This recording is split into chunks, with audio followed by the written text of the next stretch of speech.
рекламный лот деп осыны айтады. Мына фуралардың өтпей тұрғанына біраз уақыт болды. Рас екен көрсіздер ма? Өтпей тұрғанына біраз уақыт болды. 2015 жылы Volvo FH 500 Euro 6 білесіздер. Өте қымбат тұрады. Ар жақтан.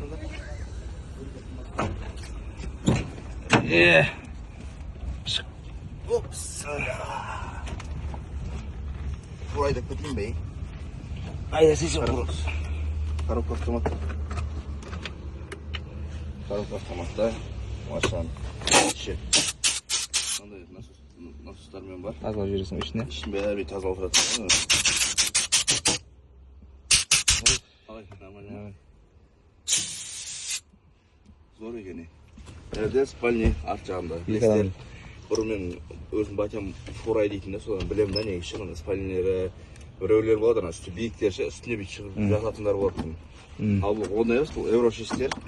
Айда холодильник бар. Келген, нерде холодильниктері бар. Холодильник тұр ғой. Не холодильник тұрады? Бәрі сет тұратынан бәрі ше. Холодильник. Мына жерде қандай жылытатын, тамақ жылытатын бәрі бар ғой бұларды. Енді біз көрген фуралардың көбісінде автомат емес еді, механикамен еді. Мыналар енді нойылған түрлер ғой. Кішкентай еді ғой, түсінбейтін еді ғой, фура деген не өзі болмаса. Мынау тігач қой енді, не болса головкасы.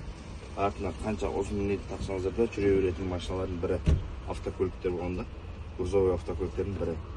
Так что, бүгін осы автокөлік 0 теңгеден басалып тұр.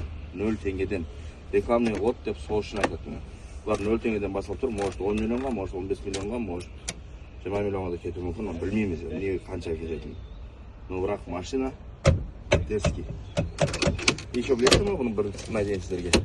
Мына жерде майтофон шешіп қойсыздар ғой мысалға, міне майтофондарын, мына жерде майтофон шешіп қойған мысалға. Осы екен көрсіздер ме? Оригиналын салмаса, мынаған майтофонға чек жан қылады бұларға. Правильно? Білесің бе сен оны негізі? Білесің ба? Білмейсіңдер өтірік берші. Так что ағай, үлгеріп қалыңыздар бүгінгі осындай вариантқа. Так, кім бірінші бұрын қояды, соған ұтып береміз құдай қаласа.